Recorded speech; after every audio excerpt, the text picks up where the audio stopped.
Hey guys, you're listening to the Beyond the Dojo podcast. I'm Lauren. I am Jeremiah. And this is episode 6. And this episode does have to be shorter than our previous episodes, even though we have said that multiple times now, and it hasn't happened yet. But it does have to happen this time because I have food in the oven.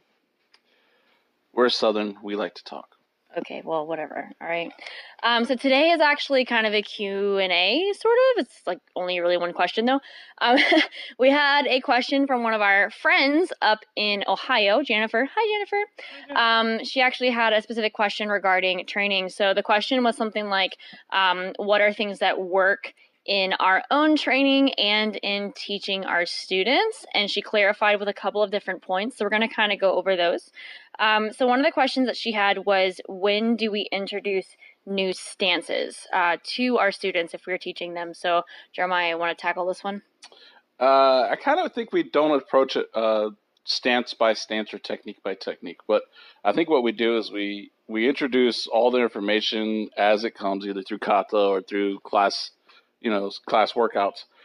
And we just know that a white belt's going to have a white belt stance. And an orange belt's going to have an orange belt stance or whatever, and a black belt should have a black belt stance.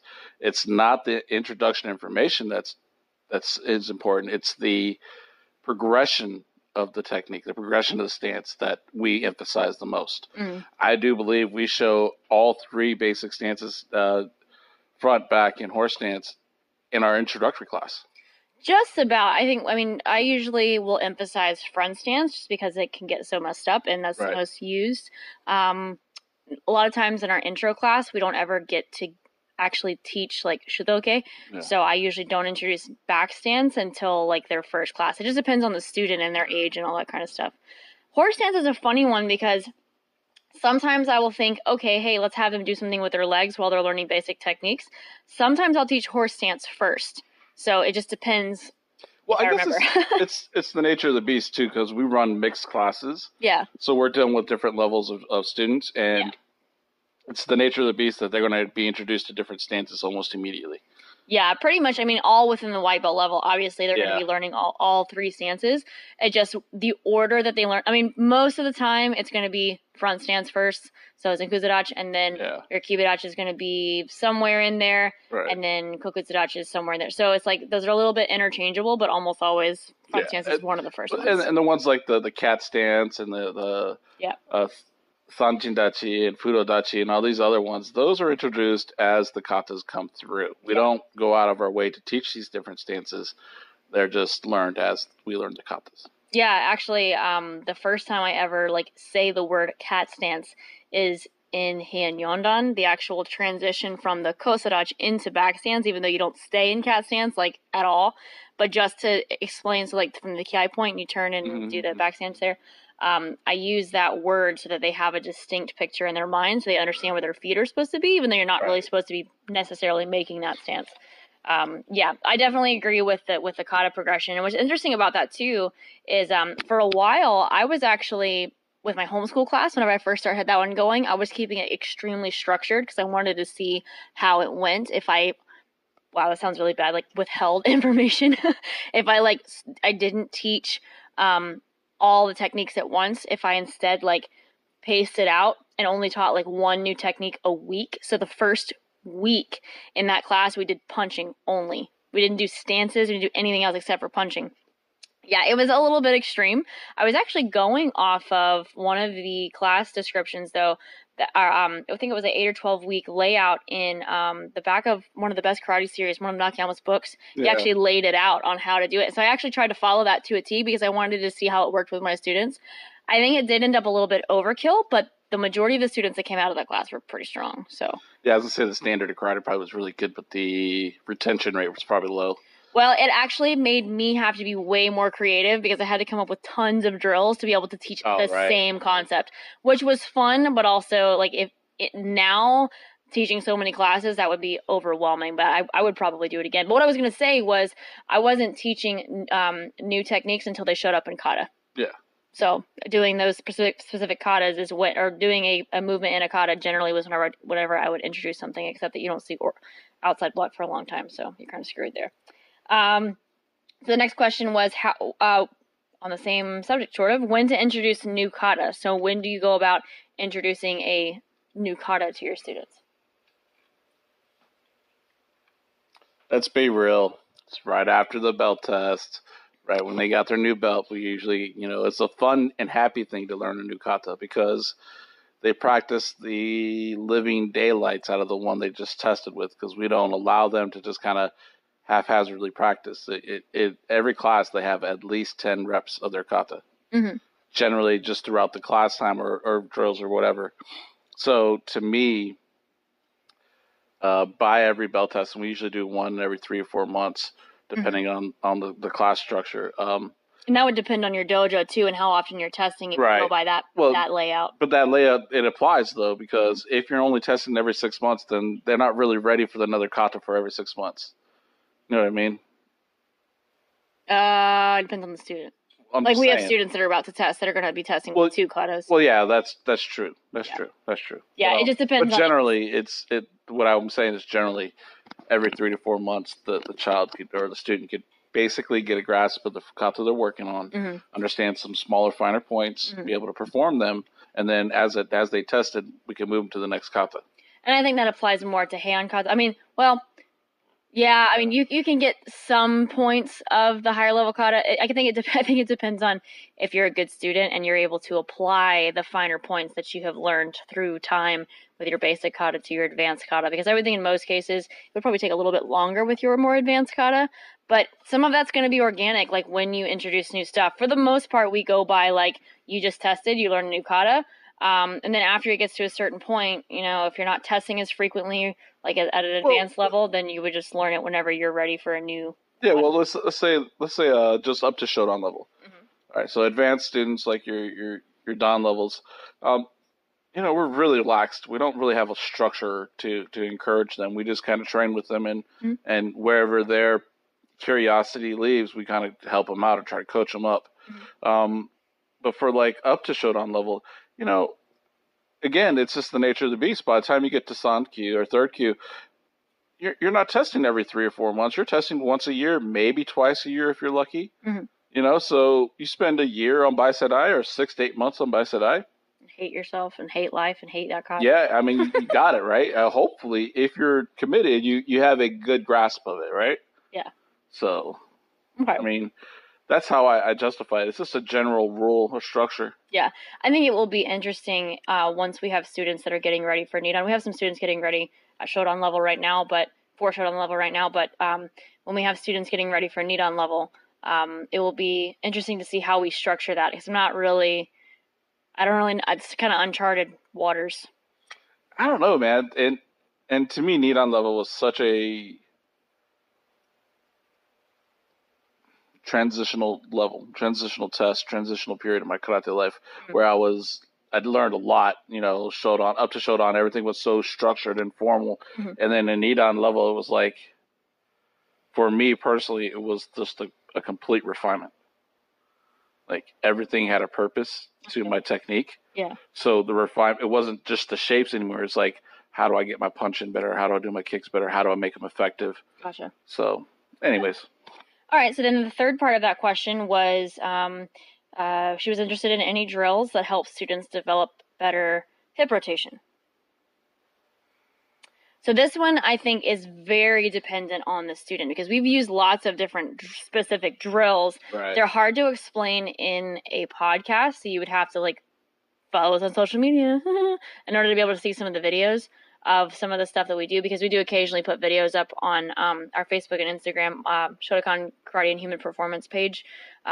You do see a few drills that we do there, but in general, if you can specifically coach a student and be like, I try to use specific terminology and don't change it. So if they're wearing a belt, it's the knot of your belt faces forward for Shomen, the knot of your belt faces sideways. Obviously not completely sideways, but they get the idea if they're in front stance, or if they're not wearing a belt, belly button forward, belly button sideways, and that kind of stuff. Or in some cases, if we have to physically move students, we'll ask them, hey, can I move you real quick? Right. And we'll physically put them into position. I will say this, though. The one drill that made me feel like it was pretty, introductory to what we want as hip rotation is when you wrap the belt one student wraps their belt around another student, and as they're Routine. opening their hips and closing their hips, they would use the belt as kind of like a pulley system and make sure the hip was rotating and not the shoulders. Oh, it's funny. I did that with that same group I was talking about, those homeschoolers. Right. We did the exact same thing. Yeah. And to me, when I use that drill, they understand that they're not turning their shoulders, they're turning their hips, and it's a different feeling. So I would say that to me was probably a fundamental drill that I would use a lot when I introduce hip rotation or emphasize it. And I think it is important too. I mean, you can do it while students are moving across the floor, but if you take the time and do it stationary, that makes a big difference because they only have to focus on whatever the technique is, and then the actual rotation. They don't have to worry about coordinating their feet, which that becomes a huge issue sometimes. I will say though that going to Hamne is much easier for most students.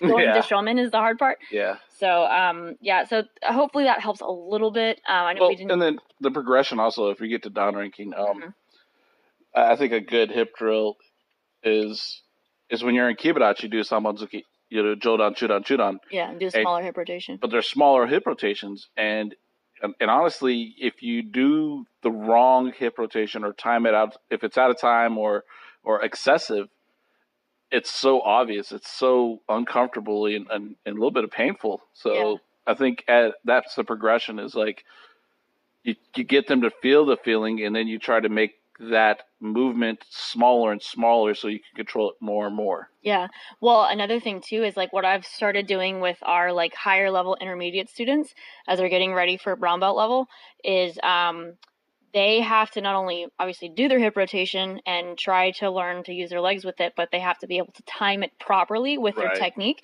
which is something that Ubo Sensei points out a lot. Is like it doesn't make sense for you to rotate your hips and then punch afterwards if you're doing reverse punch because you've already lost the power source of the movement. Right. So either you as a teacher having a good eye watching your students and being able to see if those two timelines are not lined up. So the timeline of them doing the technique and then the timeline of them rotating their hips need to match. Or if you're training on your own, you know, if we're going to refer back to the other part of the question, you know, having someone watch you or filming yourself and slowing it down. And I don't feel like I could see that right away. I mean, it took it being pointed out to me a lot before I was able to see and understand that. It took a lot of training my eye to be able to see that kind of timing. So, you know, as a teacher, if you can get in the habit of it, eventually it becomes second nature, but you know, it's a little frustrating at first. I mean, catching the timing of two different parts of someone's movement when you're trying to teach them and you're still kind of trying to get a grasp of it yourself, like it's tough stuff. Well, you have to have an eye for detail. Yeah. Well, that develops in time, yeah. And no matter what, if you're in an art, you have to have that eye. You have to see what you want. So yeah. I will say this: your own personal training when it comes to like you said, videotape yourself or have someone watch you. Mm-hmm. Have that training partner you trust that and honor their opinion, even though you might not like it. At least you know that they'll be honest with you. Yeah. You know, and then the video, you can't lie. You can't lie to yourself when you see it. Yeah. The problem is most people will try to act like they don't see it. Yeah. So be honest with yourself, brutally honest with yourself about your karate, and generally that's a good training tool. Be your worst critic. Sorry, and then I guess the last thing is always train slow. Yeah. Because training hard only emphasizes or re-emphasizes the muscle memory the muscle patterns you're already doing. Yeah. If you're gonna train by yourself, it better be for time of learning. Yeah. Hard workouts is great with a class. Gotcha. But it's kind of stupid by yourself. Okay. You know. So I did want to throw in a couple of other things that will maybe help with general teaching stuff. But I mean, well, yeah, basically teaching other people. So one big thing is partner corrections. So especially if you have students that tend to get like really anxious, not like anxious, like scared, but they just get really all over the place or they're a little bit buzzy and whatever. And they're usually between the ages of 9 and 12 years old. Sometimes a little bit younger, you can do this, but if you can have them correct each other, even like within their first couple of weeks of being there, and not only reinforces the teaching because they're having to essentially repeat what you say and learn how to see it in other students, but they also will sometimes find themselves saying excuse me, they'll find themselves iterating certain concepts in such a way that they understand, even if they use different terminology than what you as a teacher presented it to them as. They'll be like, oh, well, that makes a lot more sense to me now. So now they've cemented that more in their brain. So not only gives them something to physically do so they don't run all over you, but it also it helps them as a student to be able to learn better. But also, these kids get competitive and they do not want to be corrected by another student. Absolutely. So they will do so much better. The other student will do so much better whenever they are corrected. I experienced this last week with my homeschool kids. I have a 7th Q homeschool student that's been with me for almost, well, I guess like a year and a half now, or year and 9 months now. And then another student that's been with me just over a month. She's a 10th Q. And the 10th Q was able to give some really basic corrections to the 7th Q. But it made the 7th Q work harder. So, I mean, it was perfect. Absolutely. Do you have anything to add to that? Yeah. Well, damn, I had it for 2 seconds. Sorry, I made it fun. You're a little long-winded. Shit. Okay, you don't have to remember. I had to get up to check the timer. Oh my goodness. It's all right. We'll move on. If you remember, we'll come back to it. I just completely just drew a blank. I had it right there, and now... Normal. All right, so the other thing... What was the question again? We were talking about partner corrections. And it being good for them because they reiterate, or they... Oh, what I wanted to add was, you know, when you... With teaching and maybe some of the concepts of working with that is, I would say that really work on your vocabulary. Mm-hmm. Really work on how you're creating this picture in your student's mind. Yeah. Try to be as connected to them in their world as you can be. Don't make references to Atari when half these kids don't even know what that is. You know, make sure you're not current, not like hip or cool, but you have to be current. Yeah. And you have to be able to relate your ideas in their world. You got to meet them there. Don't speak your language and expect them to come and understand you. You have to kind of meet them. I think that's, I would say, is probably one of the better teaching tips is, you know, don't be so proud that you can't meet your beginning student at their level. What's an Atari? I'm just kidding. Point, exactly. I'm just kidding. I know exactly what it is. No, she doesn't. She's lying. Yes, I do. Tell me. My other one, it's a little video game with a stick and you play Pac-Man and all that kind of stuff. That was the original gaming console. Shut up. Okay, well, I had one, like a, 10th generation one. So another one is adjusting course when students are not getting it. So actually, Jeremiah taught me this. I think we tend to go into a class and we have a plan and we're going to do the plan and we've got all guns blazing and we're like, you're going to learn the thing that I'm learning to you today. And sometimes it just does not happen. Nope, it just doesn't. I walked into the 9 to 12-year-olds class last Tuesday. Yeah, wasn't happening. The highest rank in the class couldn't remember how to turn in front stance. Could not remember how to turn in front stance. I'm like, are you kidding me right now? It's just, dude, sometimes, and it happens in all age ranges, you'll have a day where it's like everyone has lost their marbles and they aren't getting it, or you have come up with a really great concept that you are not presenting or teaching in a way that they can understand, kind of going back to what Jeremiah's point was. You got to adjust course. So what we did is I said, all right, stop, everybody move. And we did some conditioning stuff. And then we did, just to get them kind of up and going. And then we did some super basic punching, kicking drills. And we took a break, and then we came back and then caught it, and that was it. Because it was too much. I mean, that happens sometimes. Sometimes you just have to change course.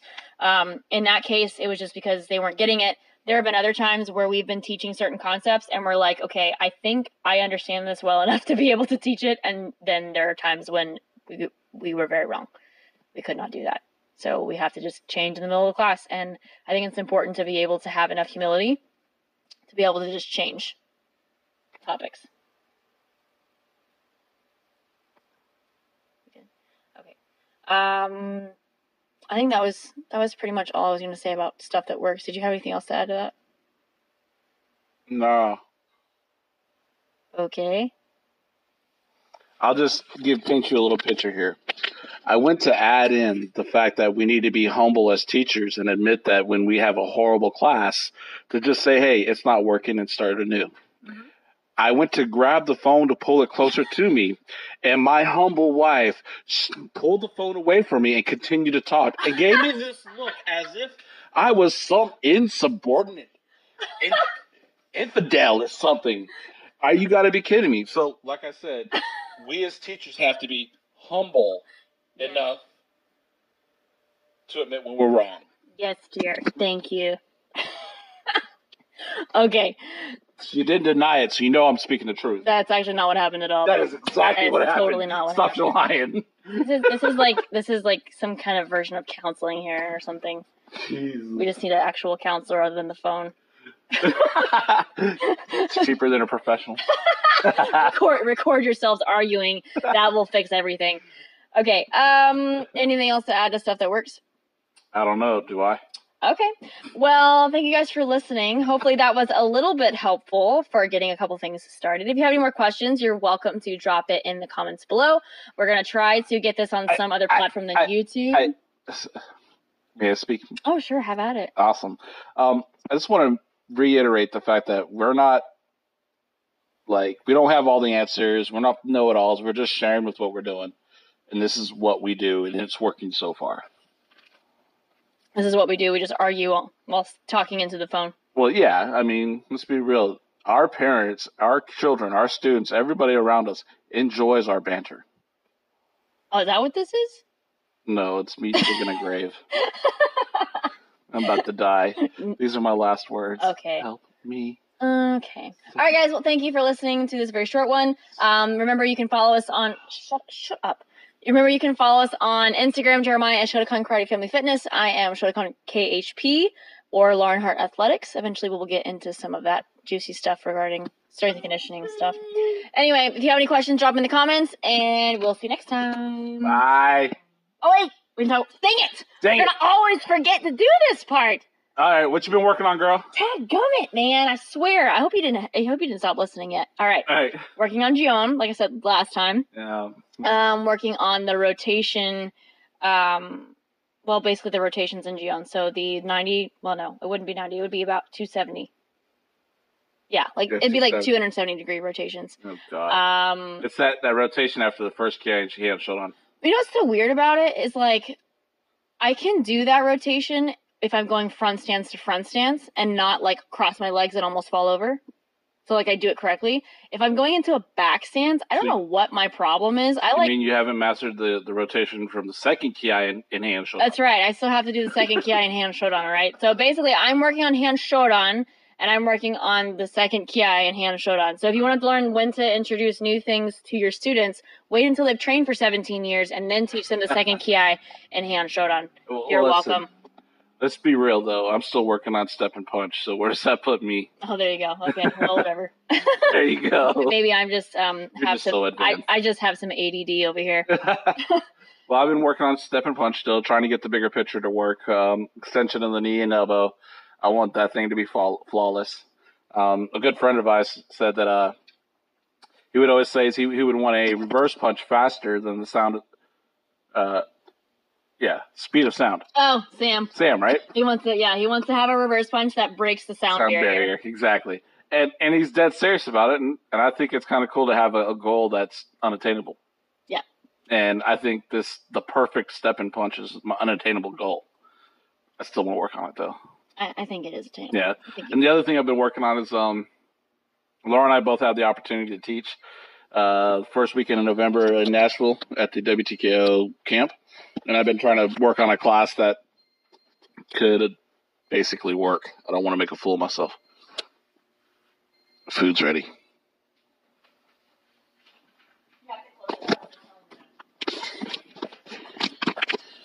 And that's it for tonight. Okay, we're going to stop talking now. You guys have a great rest of your day. Bye. Bye.